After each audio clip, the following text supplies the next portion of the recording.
Scripture is Scripture because it keeps being relevant, descriptive, profound, and true beyond its authors and years. Example from Habakkuk in 598 BCE and his prophetic lament, a cry for help which God doesn't seem to hear. The wicked strong enough to subvert justice, law surrendering to force. In his day, Judah faced the Chaldeans, a ruthless nation which knew no right but might. Sound familiar? A frustrated Habakkuk wrote, "Why do you make me see wrongdoing and look at trouble? Destruction and violence are before me. Strife and contention arise. So the law becomes slack and justice never prevails." Habakkuk was saying, for good or ill, what is taking place in history has meaning. We'd say, in this day, our way, your vote matters. Examples from our time. Russia invades Ukraine, the UN seeming impotent to stop it. Israel kills Palestinian civilians every day. No one cares or wants to know. Children and teachers mowed down in school. Faithful people killed in temple, church, and mosque. Courts and politics deny a woman's right to choose. Disinformation, voter intimidation, homegrown terrorism in our own country. Christian nationalism having nothing to do with Jesus or the Constitution. Yet, after that despairing list, Habakkuk's affirmation thunders down through the ages, impacting Martin Luther's insight 505 years ago almost to the day, sparking reformation of a church corrupted by power, control, and greed. The righteous live by their faith. The righteous live by their faith. Powerful stuff. No pious men doling out salvation to control thought or eternity. But each of us, following Jesus' way, can figure out and do what is right. In that righteous vision, often called integrity, we encounter Jesus on the final leg of his trip to Jerusalem.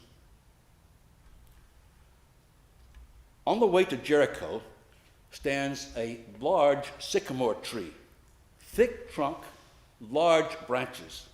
Not the ones Zacchaeus climbed, of course, but people climb it anyway for photographs. Now, you may not know, but Jericho is the most ancient city in the world. And when Joshua fit the battle of Jericho and the walls came tumbling down, the walls had been down 10,000 years already. In Jesus' time, Jericho was the hub of a very lucrative commercial route. So as chief tax collector supervising the collections, Zacchaeus had become very wealthy. Under Roman rule, tax collectors had a lot of power, could, would, and did take more than they should. In Luke's gospel, conversions often have a financial reference, handy for stewardship season. Friday's internet brought thoughts on this gospel from my British friend, the Reverend Canon Trevor Pitt, and I liked his description of events better than what I'd written. Trevor wrote, "Invitations to shared meals are a common motif, especially with people of doubtful reputation. A consistent pattern here, whenever Jesus befriends someone, the critics are always close by. But Jesus never writes anyone off. God always keeps an open table Jesus just invites himself. Suddenly, attitudes change. Behavior in relation to wealth is transformed. This is what Jesus meant by salvation. Conversion means a thorough makeover, not only in appearances, but also in assets and investments, because people everywhere are crying out for justice. I thought those words from Trevor were clarifying, because religious people can sometimes be a royal pain. Something motivated Zacchaeus to climb that tree to see Jesus, but Jesus saw him. Jesus' acceptance broke through, changed his heart.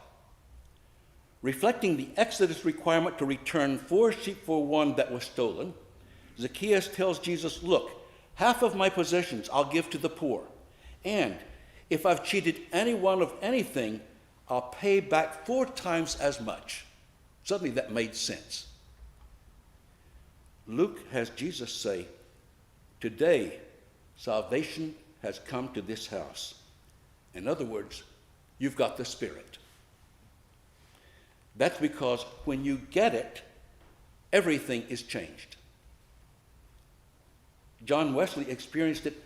"I felt my heart strangely warmed." Your whole being is transformed. A totally different value system emerges.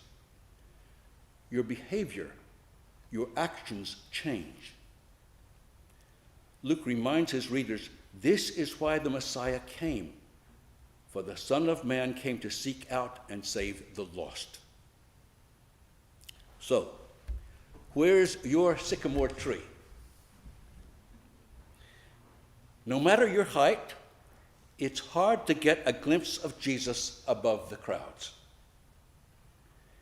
In our day, crowds are things like our egos, assumptions about Jesus and salvation, financial needs, real or not, desires for acceptance, each of us with needs as different and personal as they are powerful. Jesus wants to meet you there, where you are, up on your sycamore tree looking, wanting to see, find meaning. Remember, when he sees you, he's not blaming you. And remember, his calling, his whole purpose was to seek out and save the lost, whatever that is in you. So don't feel guilty. Don't be embarrassed. Just climb the tree for a better look. Surprise. He'll meet you and see you there. You'll find, though, there's always a therefore. What I'll do. No transactional relationship, no quid pro quo. I'll do this if you do that. It's just that when Jesus meets you, like Zacchaeus, there's that transformation. When you see Jesus, realizes he sees you, he invites himself into your life. Dirty house and all. Totally accepting of its condition. Then, as Trevor describes, comes the change of actions. Attitudes toward other people, relationships, finances, time and energy spent on what you believe in, possibly making good trouble. Even your self-image is changed. Everything impacted.